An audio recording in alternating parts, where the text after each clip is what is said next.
Hey everyone, welcome back to a new video. If you guys don't know, my name is Edwin, and in this channel we do different things about BMWs and cars in general. So in this video I'm going to be telling you guys all the coding that I've done to my BMW so far, why I change it from the OEM settings, and what difference does it make on the car. So for this video I'm going to be using an app called Bimmercode. And this is not going to be a how to use it because there's a lot of videos on that, but if you guys want me to do a video, I'll make it happily. If you live in LA, you know it rained yesterday, so I'm kind of mad because I just washed the car a couple days back, so it's all dirty now. But you know, let's not get bogged down because of that, so let's start the video. Also, if you guys don't know, I'm recording this on a Friday, so if you guys haven't checked out the video that dropped before this one, it literally got dropped around 11 a.m. this day actually, but it's going to be next week. So if you guys haven't watched this one, go watch it right now. It's a really good video, I promise. It's how to flash your TCU transmission on your BMW. It doesn't matter what model it is, because it's going to be the same flash for all of them. So go watch it. Also, before we get into the video, please go like the video, subscribe if you like it, and share it, because you know the channel is growing little by little, and the more you guys come in and share, it's going to be the more growth for the channel. It's going to be more videos. And like I said in the intro, we're going to be using an app called Bimmercode. I don't know if it's in the Android store, but I know it's going to be in the Apple store. It's going to be around 30 bucks. You pay just one time, and that's the app you use to code your car. So in order to do the coding, all the things you need is going to be the app, and there's going to be a little connector that's going to go just like the TCU flash is going to be in the same thing. You plugged it in on the OBD connector down there under the steering wheel column, and you just plug it in, connect your Bluetooth on your phone, and that's it. You're ready to go. You can get this one for, I want to say I got it for 15 bucks, and it's pretty good actually. I use it for a lot of things too. I use it for Beamerlink too, which works to see all the values your cars, and you can see your PSI, and you can also open the exhaust valve if you have a 335 or a 435. You know those cars that have double exhaust. So the way I found out about Bimmercode is because I was watching different videos on BMWs and things you can change, you know, how to make the car different from it already is from the factory. I came across these videos. I didn't know about all the things you can do to them,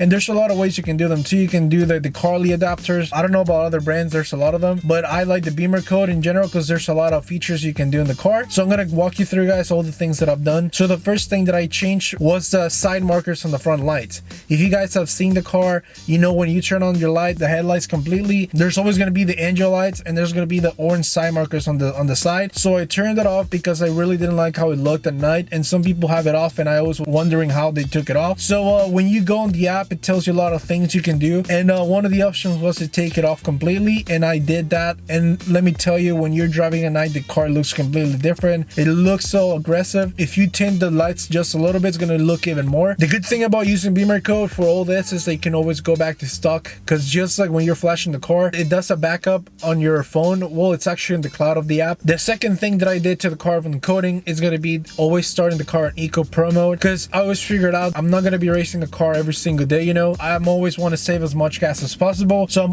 since I got it, I was always changing to Eco as soon as I turn it on, because I don't gas the car completely in the morning, because you got to let the car warm up.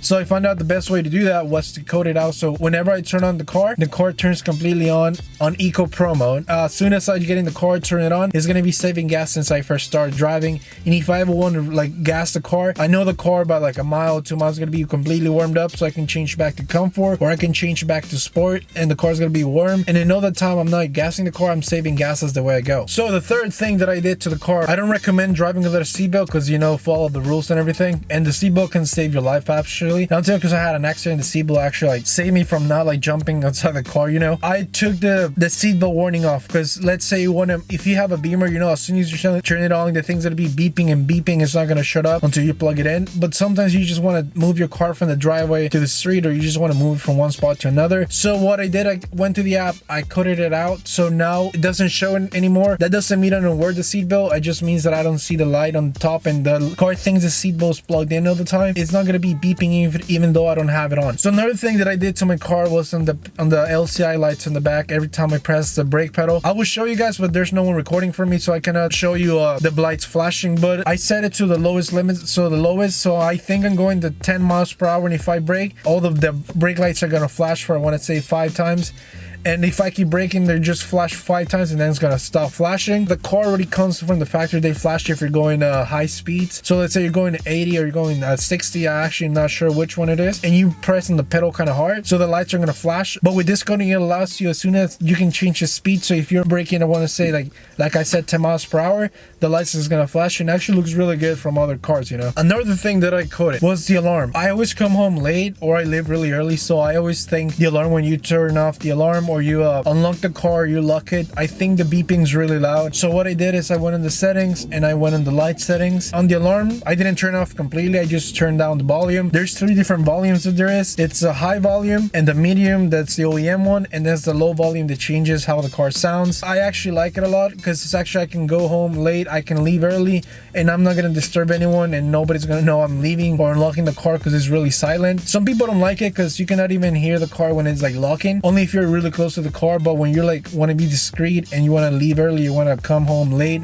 or go to an event, you don't want everyone finding out, it's good to have it low. Another thing that I changed was to change the startup sound. So you know how the BMW sound original, I don't know how to recreate that sound, but you know, you turn it on, it's like a generic sound the BMWs do.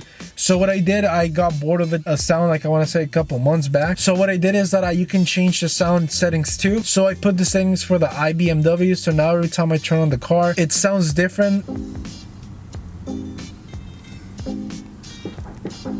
It's more subtle, you know, so that's what I like it, because the OEM one's really loud and like it gets annoying after a while. It sounds really good, you know, it's not an annoying loud sound, and you can turn off the volume, that one too. Another thing that I could, going back to the Eco Pro, starting like the second tip that I said was, if you guys know, when you turn Eco Pro mode on, the car's gonna turn off automatically by itself. I don't really like it because if you guys know something about cars, the more you do that, the starter of the car is going to get damaged time, but not like soon, you know, but like time by time. If you want to keep the car for a long time, the more the car stops, the more you do it, the more the car is going to get damaged, you know. So what I did is I coded it out. So it's like when I go to Eco Pro or when I start the car in Eco Pro, the turn off thing is going to be off and it's going to be on only if I turn it on, because like I said, the thing's going to get damaged over time. The more you use it, the more it's going to get damaged, and just to change your starter for the BMW is going to be really expensive. If you want to have your car for longer and save the things in your car, I recommend you, if you turn that off. Like for me, that I live in LA, there's always traffic, so everywhere you go it's going to be stop and go, and you don't want the car every time you stop, it's going to turn off. 1 second later, it's going to turn on again. You drive less than a block and it's going to turn off again. And that's good if you have a lease that you can use the car. It doesn't matter if it gets damaged because you're going to return it. But like this car that's mine, or like other people's cars, they're their cars, you know, and they're not going to return it or sell it, so you want to keep that as good as possible. So what I recommend, like I said, was turning it off. And if you know that you're going to be driving for a long distance without stopping, or you know you're going to be in a stoplight that takes a long time, I will turn it back on, and when I get to the stoplight, just put it on turn off by itself, and after that just turn it off again. Another thing that I cut it out was the lighting inside the car. For you guys who don't know, the Beamers, Mercedes, all those cars have a lighting all over the doors and all over the dash. It's a line that goes all the way around the car, so that line comes automatically white or it comes orange depending what setting you're on. You can change that color too. I'm not saying that you can change it to a lot of colors like an aftermarket. You can change it like around a dark orange, or you can change to a really bright white. What I do is I get bored of the color for a long time, so if I'm driving for a couple months, I would change, and I get bored of it, I would change it back to white. But right now it's orange, and I think it looks good, you know, it makes the car look more aggressive. Another thing that I cut it off from the car was the welcoming lights. Those are the lights on top of the ceiling. There's one on the front, there's one on the back, like every car, and I turn it off, so now it doesn't turn on when I open the door. It only does if I do it manually, and the reason for that is because the batteries are really expensive for the BMWs, because it's a fat ass battery like this big. The more energy you save on the car, the more it's gonna last the battery, you know. I think it was a good thing to turn it off, and they don't get wasted as much, the light bulbs. Another thing, and I know there's a lot of things that I code because, you know, I spend a lot of time in this car, so I like to play around with it. The drive unit, which is the display on the middle of the car.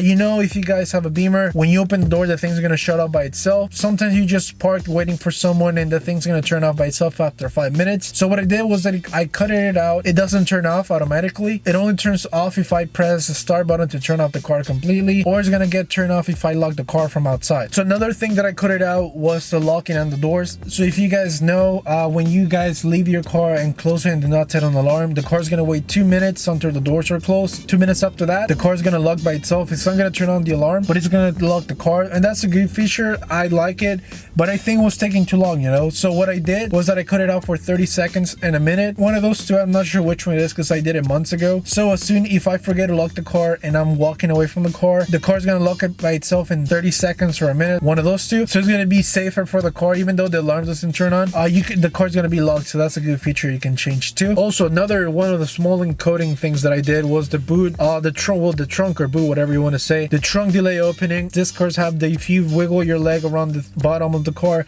the boot's gonna open by itself, but the delay was, I want to say, like 1 or 2 seconds. So I wanted it the way that as soon as I move my leg on the bottom, it's gonna open with no delay at all. It really doesn't matter anymore because my car has a wing on it, so it won't open because supposedly like it's heavier. It cannot support the weight even though it's carbon fiber. So another thing that I coated out that I think was really helpful was that I coated the volume, starting volume of the car, because you know, let's say you come home and you're coming from a party, you're coming from work, or you're coming from school, whatever you're doing, and you're blasting the music the night before, so you're in a good mood, you're just blasting music, I want to say volume 50 or volume 100, whatever it is, high volume, that's the point.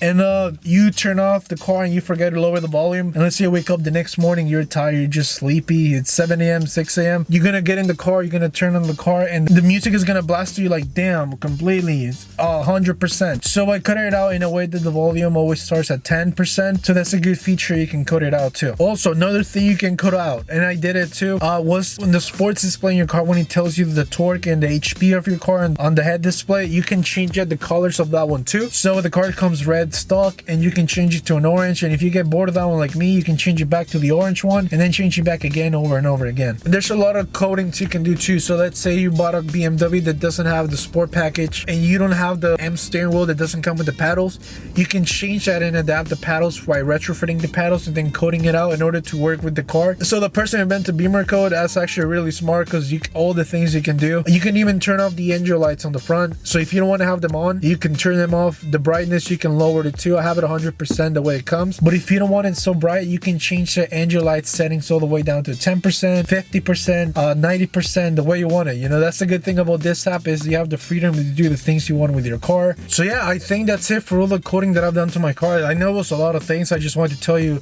all the different things I did to it, why I changed it, the difference that they make. So if you, like I said, if you guys haven't watched the video before this one, go watch it. If you want to learn how to flash your car's transmission, I did another video on how to stage tune your car using the same software, Bmw 3 from Pro Tuning Freaks. So you go watch that one if you haven't. Like I said, I'm gonna leave the card up here. So if you guys have noticed, I'm trying to post videos every week the same day. So my videos are going to be coming out every Friday at 11 a.m. So stay tuned for all the videos coming. So yeah, I think this is going to be it for the video, guys. I hope you like all the coding that I've done to it. And like I said, if you guys want to know how I did the coding, just let me know down below or shoot me a message and I'll make a video on how to code settings by settings. Always remember to like the video, subscribe to the channel if you haven't, share the video too if you learned something. And that's it. I'll see you next week. Hope you guys like it. Enjoy.